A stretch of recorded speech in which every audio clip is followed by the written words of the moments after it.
One of the main capital cities in Latin America, Santiago, is the capital and largest city of Chile. It is part of the Santiago metropolitan region, the biggest conurbation with a total population of 7 million. The city is located in the country's central valley at 1900 feet above sea level next to the Andes, where 5 glaciers above 12.5 thousand feet supply the water for the area. Raw water is collected in the Yeso River basin through one reservoir and 2 lagoons located at 8.5 thousand feet above sea level. The Yeso River turns into the Maipo River, where more than 80% of the water is collected. North of Santiago is the Mapocho River, where 10% of the water is taken. Both rivers converge into the west and run to the Pacific Ocean. In 1917, the first aqueduct was built to bring raw water to the water treatment plants. Later, 2 more parallel aqueducts were built to bring water from the Maipo River to the north of the city.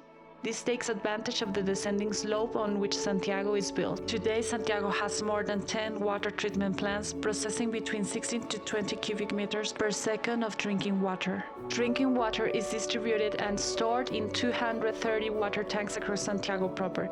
In the east, at a higher elevation, there are semi-buried water tanks. In the west, where elevation is lower, the tanks take the shape of elevated towers, mostly supported by more than 650 deep wells. Looking at Santiago through different territorial indexes allows us to understand the areas where the lowest standard of living is found. This helps us to categorize each area and select the sites with the highest social segregation and the lowest socioeconomic stratum. The areas with the lowest index shows us where more investment is needed. As a result, the well-being index, where the opportunity to produce real and scalable changes is evident when we overlap Santiago's segregated zones with the localization of the utility sites. 34 sites are qualified as high-impact opportunities. Today, 7 of them are feasible from an operative perspective to be open for social use.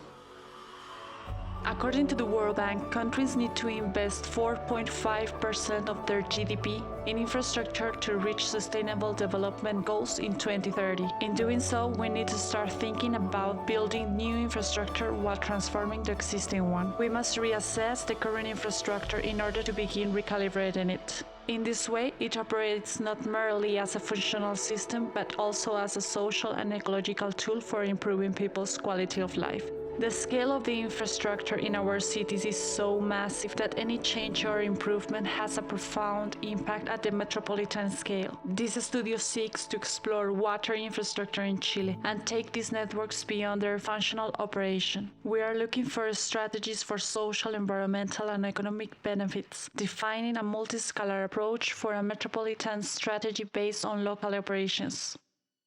Tantas cosas que hay que hacer, pues. Sobre todo, por ejemplo, aquí no tenemos nosotros un espacio donde jueguen los niños. No hay. Los niños todos salen para otra parte y no tienen a dónde. Eso sería lo primero que haría yo. Yo creo que sería bueno un parque, una cosa creativa para los niños, para la gente mayor, para la gente adulta, tanto como adulta como niños. Yo creo que sería bueno un parque. Espacios libres para jugar con los hijos, porque acá no hay plazas cerca. More than a project-based approach, the study requires a precise understanding of the problem, a capacity to negotiate between multiple scales and reading the neighborhood as a process of experience and knowledge. The answer will seek to situate design as a tool for learning and proposing dialogues between stakeholders, their visions, their needs for today and for the future.